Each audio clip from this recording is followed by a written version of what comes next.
Hello, it is Mr. Kuchma.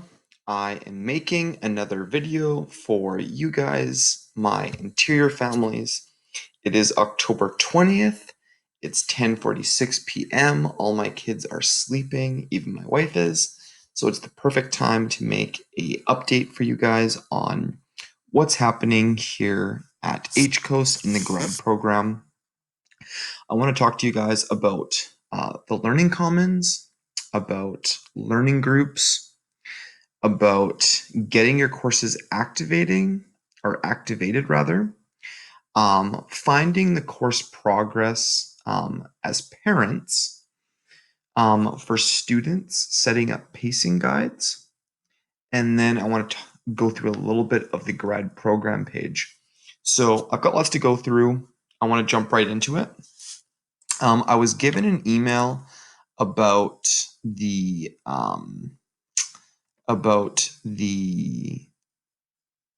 Learning Commons from Chelsea, our principal, and I thought it was really important. I'm actually going to link this in the email that I'm sending to you, but our Learning Commons is technically like our library, so our online library that families are able to connect with, and they specifically wanted to give grad families some information. Pippa is the Learning Commons director. She's amazing. And there's a number of others who are involved in the materials and getting them to you, setting you up with subscriptions, getting you set up with the search portal, and all sorts of things. So I'm not going to go through this whole thing. I definitely want to encourage you to check it out. And if you're even just curious, what the heck is the Learning Commons? From our grad program page, which everyone should have bookmarked, this should be a place that you come to regularly, preferably at least once a week to check out. And under resources, which is the best part of this page, there is the Learning Commons link. So you can come here, you can go to the Learning Commons website, and you can find out a ton of information about what they do. There's help videos and all sorts of things, and you can actually go directly to the grade 10 to 12 resources. You can get books for classes. You can learn about research skills and all sorts of things. There's like a million areas around here. It's very awesome. You can search and filter into different places.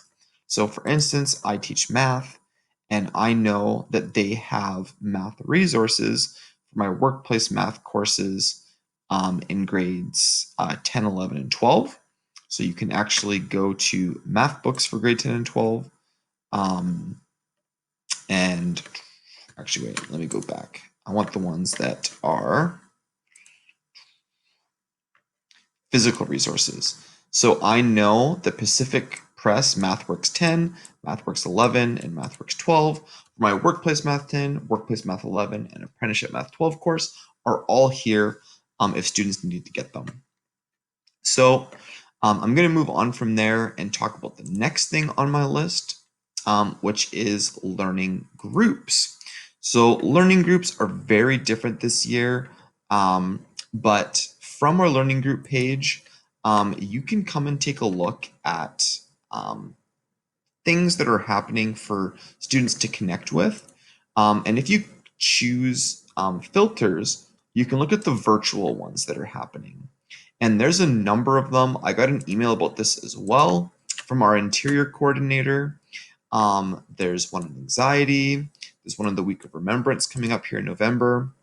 And then there's one on the virtual aqua school. So you can take a look at all of these different virtual ones, and you can see that some of them are K to 12, 6 to 12, 5 to 12. These ones are 3 to 8, K to 7, but this one's K to 12. This one's 7 to 12. So all of these are virtual things that you can sign up for, and you can look at the details in order to get into those. But learning groups are an awesome thing. Learning groups is an umbrella for many different things. Oftentimes, these were in-person events. So I've hosted learning groups where we went on a hike and we hiked Mount Boucherie. It was awesome. It was super fun. I did a learning group back in the day, and we dissected. What did we dissect? I think it was hearts or something. I did a learning group. There's a dissection for science. It's pretty cool. So those are two things that I wanted to just bring to your attention. And you can access both of these things directly from our grad program page under the resources. Another quick plug that I want to throw out is in regards to provincial assessments. I believe that let me just confirm. I believe that you cannot sign up for it any longer. I believe that sign up is closed for the most recent one. But there's going to be different writings. I think there's going to be chances for students to write these assessments in January, in April, and in June. So there's going to be multiple times throughout the years when you can sign up for these. And the requirements are honestly silly right now. They keep changing all the requirements. So you can contact me if you have any questions. But students graduating in grade 12 this year have the fewest amount of requirements, so you guys are lucky. And grade 10 and 11 students, you have the next 2 years to work through your numeracy assessment in grade 10, your literacy assessment in grade 10, and then the additional literacy assessment in grade 12. So anyway, that's a quick thing on assessments. I didn't even think I was going to talk about that today. But the next thing I want to talk about is getting activated in courses.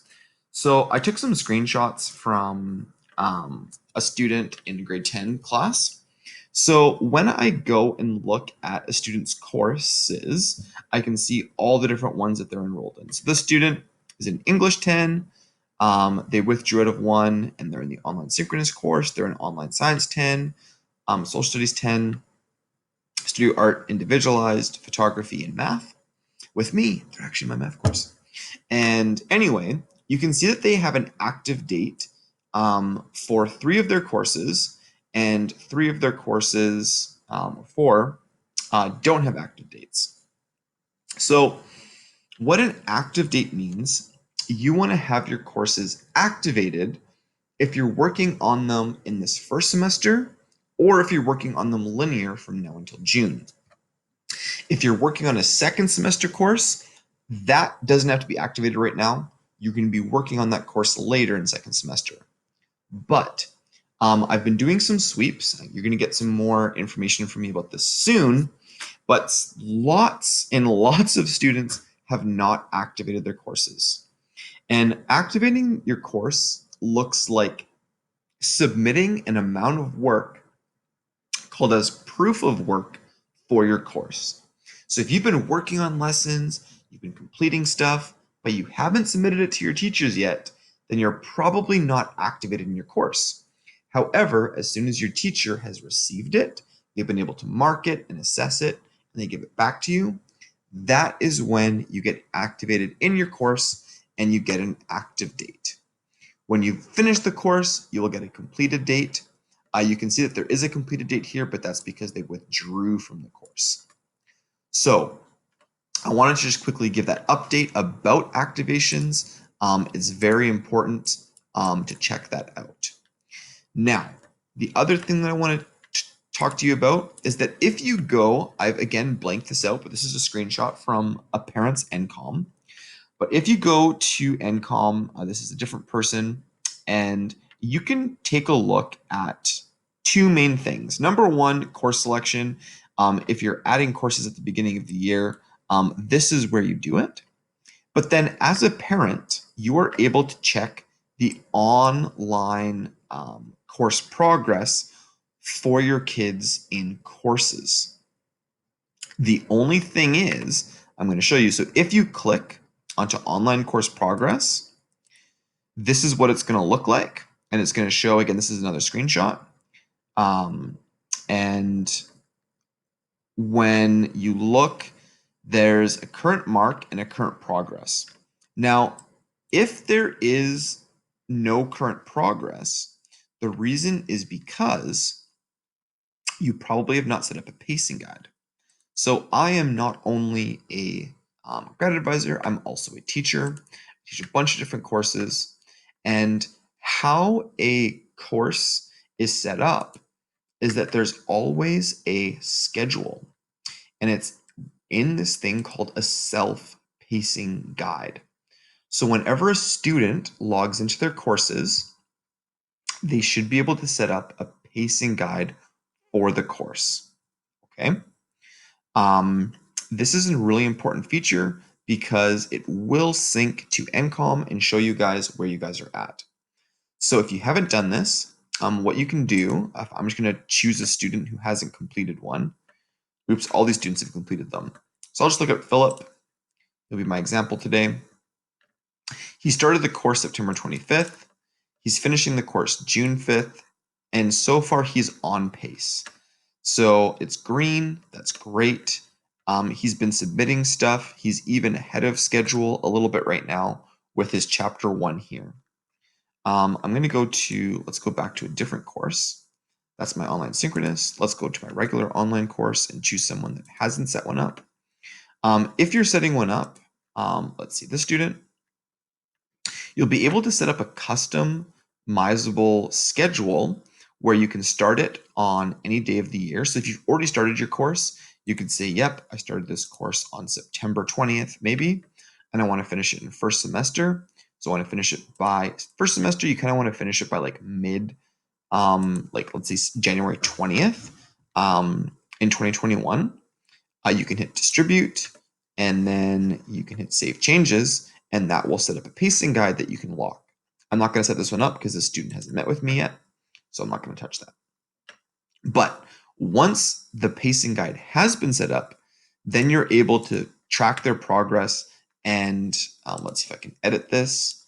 There will be current progress. Let's say it'll say like 30. Oops, let's make it a little bit smaller. It'll say something like, let me erase this. But it'll say something like current progress 13%, expected progress 13%. And that is good, as we want to see. If we see current progress 13%, but the expected progress is 50%, that's an oh no, and you need to look at that. As the parent, you're going to want to check in with your student, your child, and say, hey, what's going on? This course is behind. Have you been submitting your work? So there's a couple of different things that I've talked about here, but I want to make sure that students, that you have pacing guides set up for your online courses and hybrid courses and individualized courses, courses that are built into Moodle should have pacing guides. And you can talk to me if they don't, or you can talk to your teacher. But if you're even curious about how to log into that, if you go to your Heritage Christian Online School page and you hit log in, it's going to take you into Moodle. And funny enough, I actually accidentally set up a pacing guide for my Foundations of Math 12 course for myself, even though I'm not a student. So it shows 0% progress in my course, but I actually teach that course. So this is very bad. A full red circle is not good at all. But in your courses, you'll have pacing guides and they'll show what they're at, which is a really nice feature. So those are the main things that I want to talk about today.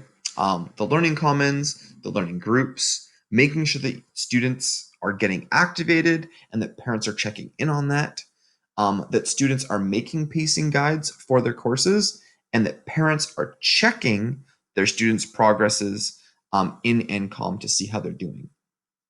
So that is basically it for today. I also want to quickly mention that you can check out our interior page. There's actually not too much to say here. I've got a little few photos. If you haven't met my new little cutie patootie Eliza, there she is. My sister took some amazing photo shots of us, and it's great and exciting. But yeah, come check out the grad program page. Most emails that I get from you guys, I'm usually ending up directing you to some page here to get you guys help. So it's very nice to chat with you guys. Nice to hear from you. I hope that you guys are doing well. I also want to update you and let you know that I've kind of found my stride with work now. So there was I literally pretty much don't remember anything from September, it's like pretty much a complete blur. So crazy. Wow, like it's taking me all the way till now, mid to the end of October where I've finally got my feet under me. And if you guys have any questions, if you guys need to talk, if you want to have a phone call, Zoom session, now is definitely time to do that because I do have a lot more availability.